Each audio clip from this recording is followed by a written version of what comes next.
p.m. this evening to 4 a.m. Monday. What? Blizzard conditions expected. Total snow accumulations between 12 and 18 inches. Winds gusting as high as 45 miles per hour Sunday afternoon and evening.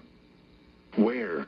Benton, Sherburne, Stearns, Wright, Anoka, Carver, Chisago, Dakota, Hennepin, Isanti, Ramsey, Scott, Washington, and Goodhue counties. When? From 10 p.m. this evening to 4 a.m. Monday. The following impacts are expected. Travel could be very difficult to impossible.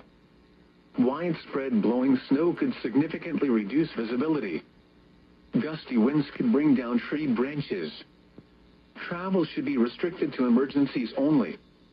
If you must travel, have a winter survival kit with you.